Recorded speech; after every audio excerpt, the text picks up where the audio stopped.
세무법인 청년들의 정필규 세무사라고 합니다.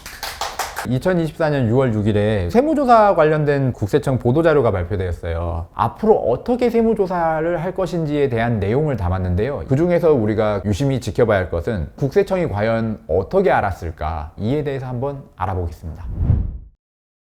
사기성과 사주 일가가 많은 수익을 편취하였다, 이런 거에 대해서 가만히 있지 않겠다라는 취지의 제목이거든요. 누구를 선정했는지 국세기본법에 비밀 유지 조항이 있습니다. 특정 업체는 밝히지는 않지만 이러한 형태의 세무조사를 하였다라는 것을 밝히고 있습니다.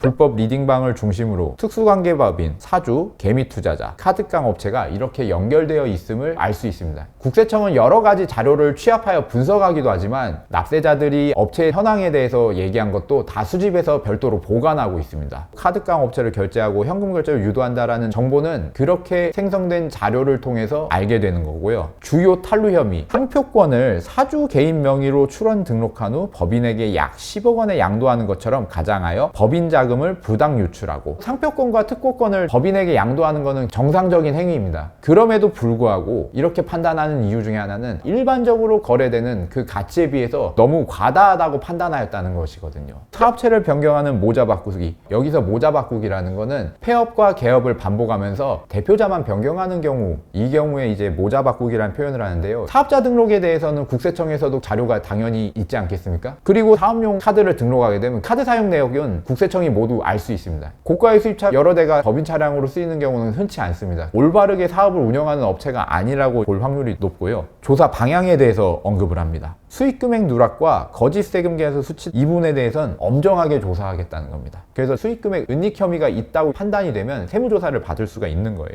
특별한 문제가 있을 때만 자료를 확인하는 건지, 이 업체에 대해서 좀 알고 싶다라고 했을 때 보는 경우가 많습니다. 세무조사 했을 때는 당연하게 보고요. 성실하게 사업을 운영하고 있는 게 맞는 건지를 보기 위해서 보기도 합니다.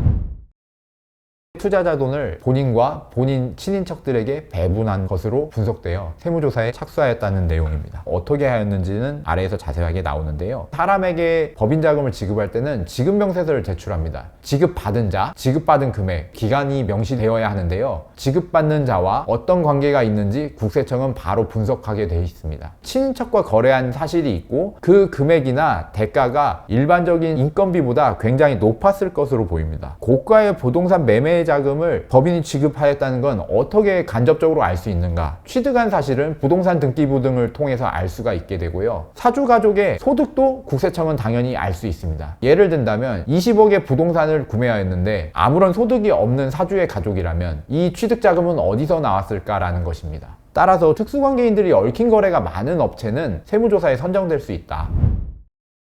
가맹점을 상대로 갑질하며 사주가 초고액 급여를 받아가는 유명 외식업체, 여기서도 초고액 급여, 이게 정당한 급여가 맞냐라는 것이 국세청에서 생각해볼 문제고, 이 업체에 대해서 분석이 시작되는 것이죠. 웨딩업체가 어떻게 해서 착수되었는지 자세히 한번 알아보도록 하겠습니다. 수십억 원의 수익 금액을 신고 누락, 어떻게 할 수 있었을까? 저는 탈세 제보하였다고 봅니다. 왜냐면은 몇 천만 원이든 수십억이든 금액을 특정하였다라는 거거든요. 어느 정도 믿을 만한 자료가 있었기 때문에 보도자료로 수십억이란 표현을 할 수가 있는 거예요. 그리고 어떻게 누락되었냐라는 걸 추정했다는 거는 탈세 제보일 확률이 매우 높습니다. 음료 제조업체는 또 어떻게 해서 조사를 받게 되었는가? 국내 카지노 VIP 회원으로서 수차례 카지노 칩스를 구매하고 변칙 회계 처리하였다. 칩스를 구매한 자에 대한 정보를 받았을 겁니다. 그 명단에는 사주가 나왔을 거고, 계속 반복되지만 부동산을 매입하는 행위로 인해서 세무조사 착수 사실에 하나 더 들어가게 되는 거죠. 조사 방향은 법인의 비사업용 계좌로 인출된 금액의 출처를 정밀하게 밝혀, 사업용 계좌를 등록하지 않거나 사업용 계좌를 숨겼다 하더라도 자금이 입출금 되어 가지고 이자 소득이 발생되었을 때는 역으로 추적해서 다 알 수 있습니다. 이러한 것들이 여러 가지 겹쳐서 음료 제조업체가 이번에 조사를 받게 되었다. 주요 원재료 가격 하락에도 가격을 인상하였으며 막대한 영업이익을 달성하였다. 막대한 영업이익을 달성하면 세금을 아까워하는 게 기본적인 생각이긴 하죠. 이익이 급증한 경우엔 세무조사할 확률이 높다고 말씀드린 게 이러한 이유 때문이거든요. 특수관계법인의 이익을 분여하기 위해 다양한 방법으로 편법 지원을 하였다. 자녀법인을 도와줬다는 거죠. 이에 관련된 세금에 대해서도 정당하게 납부하지 않았고. 그래서 특수관계법인 간의 부당한 내부 거래 등을 엄정조사하겠다라는 게 조사 방향이에요. 국세청도 세금을 내지 않고 증여하거나 상속하고 싶어하는 마음이 많다는 걸 잘 알고 있습니다. 따라서 이렇게 사주 자녀화하는 거래라든가 이체에 대해서는 굉장히 관심을 많이 갖고 있기 때문에 이 부분에 대해서는 세무대리인이나 전문가를 통해서 잘 알아보시고 하시는 게 굉장히 중요하다는 게 여기에서 알 수 있는 교훈입니다.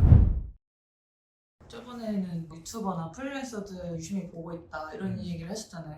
지난번에 봤던 사람들은 약간 진한 일회성이 아닌 거예요. 한번 유심히 보기 시작하면 계속 지속적으로 웨딩 업체는 10년 전부터 계속 이렇게 두들겨 맞고 있어, 솔직히. 이런 방향으로 세무조사를 하고 있다는 거를 알려줘서 겁을 먹게 하려는 거예요? 네, 기본적으로 웨딩 업체라든가 일부 업종이 현금 수입이 매우 높고 그를 통해서 탈루할 혐의가 매우 높다라는 사실은 국세청도 인지하고 있습니다. 하지만 국세기본법에 의하면 납세자가 성실한 것으로 추정해야 된다가 기본 원칙이기 때문에 모든 사업자를 전수조사하는 방법으로 할 수는 없고 얼마나 큰 불이익이 있는지를 알게 함으로써 사업자와 국민들이 성실 신고할 수 있도록 유도하는 방식을 취하고 있는 것입니다.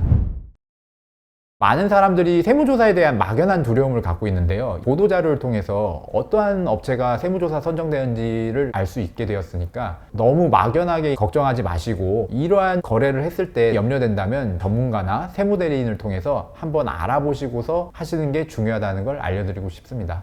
감사합니다.